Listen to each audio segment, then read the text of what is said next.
The objective here is to offer some short training videos and opportunities from the day-to-day inside the station for review on how to get a down firefighter from one position inside of a structure out to the exterior safely.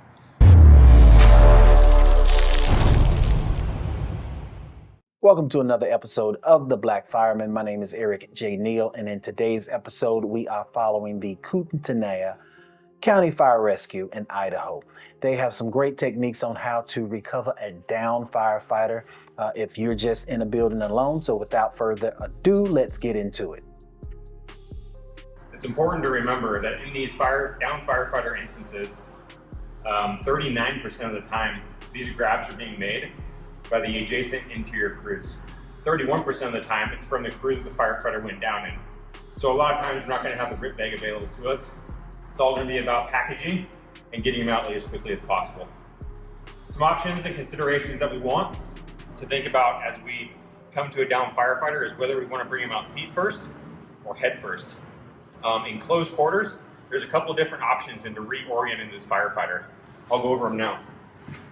If I want to get underneath the firefighter's legs, get a lot of that friction off the ground, I can turn around relatively in a small space. And now he's heading the right direction. The other option, it would be to bend the firefighter's legs, kick his feet up closely, as close to his butt as possible, bend over and grab his firefighter's shoulder pack, and we're just gonna pendulum off of his lower legs. Both of those use relatively little energy, and now we're heading in the right direction.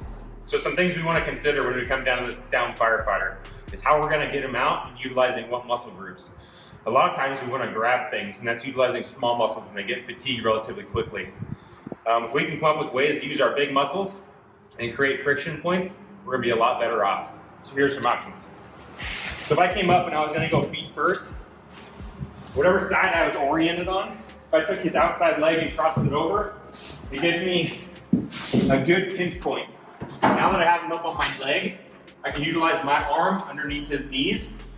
And when his knees bend over on himself, I'm not utilizing my hands at all grabbing anything. It's all the bite on my arm. And I can utilize this position to make small gains towards my access. Another way that I can create less friction, utilize less energy, is if I want to turn towards my exit, roll him up on one shoulder, and now I'm utilizing my lower half, and I can see the direction that I'm going. In less hostile conditions, we might be able to be on our feet, which will allow us to move more quickly if we have that guidance on the way out. An option for that is getting underneath his legs and getting the bulk of his weight off of the ground, which is creating friction. And that's gonna allow me to work a lot less, utilizing less energy. And I can drag him out feet first that way. First that we need. If I have an option to be a little bit higher, I'm gonna wanna get behind this firefighter, orient him up. And from this position, there's a couple of options. So if I loosen his shoulder straps here,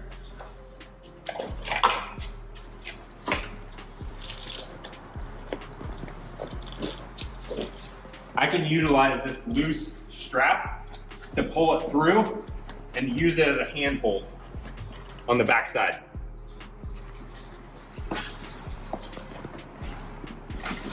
And from this position, I can get his weight up off the ground and have a good handhold all the way out. I'm gonna work to the head because the main thing that I wanna do is get this bottle as low as possible. It's gonna help later on in the process as I undo this waist belt. So utilizing his arm, I'm gonna stabilize his body. I'm gonna put my foot on his bottle and I'm gonna kick it down. And that's gonna give me what I need later on. Once that happens, I'm gonna work over the top. I'm gonna get this firefighter on his back as best I can, and I'm gonna loosen his waist belt, exposing both sides. Now at this point, if the firefighter falls to the side, that's okay. What I've created is accessibility to this waist strap. From here, I'm gonna grab the uphill leg. I'm gonna get underneath it, placing my head on the inside of this leg. I don't want it on the outside because when I take this belt apart, if it's going to be a lot harder to see it, to find it, clasp it back together. So having the head on the inside, I have my belt loop here. Once I engage it, I'm not going to let it go. And in low vis, I can use my light right here to re-secure it. If it is loose, we can always cinch it down the best we can. And from this point, I can grab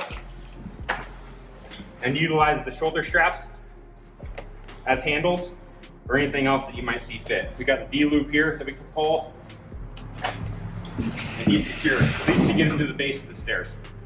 All right, continuing with the one firefighter extraction. Once we get this firefighter package into a stairwell, it's gonna be a lot like the two-man. Our focus is to get his bottle to the third stair and his butt to the second. We can do that with one stair advance. 1, 2, 3. From this point on, I can lean him forward and stabilize him with my knees. At this point, I'm going to utilize my waist strap as a seat belt.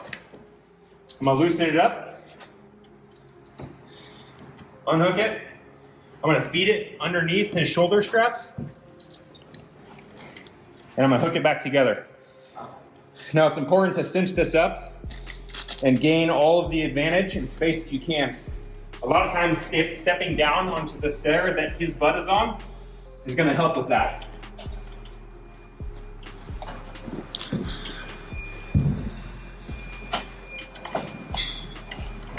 Now his pack is basically on my waist.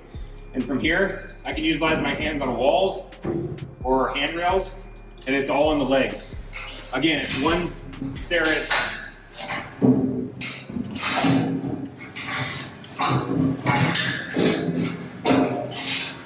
All the way up. All right, we just made it to that second story landing, or out of the basement first story landing. And the objective is get to the exterior door. One way that we can stay in this harness and utilize our big muscles is from this point loosening our waist strap. We're creating slack in the system, and that gives us enough room to slide over and utilize a bear crawl. It'll be helpful in low vis environments, and we can pull the firefighter out. I hope you enjoyed today's episode. It was extremely informative. I got a lot out of it. Some of those techniques I did not know, even though I've been in the service for over 28 years now. I can always learn just like you guys are learning from watching these episodes. So remember to like, subscribe, and hit that notification button. Also comment down below. Tell me what I'm doing wrong. Tell me what I'm doing right so that we can make the channel better for you guys. So we all get stronger together and learn how to be the best firefighters we can be. So until next week, I'll see you then.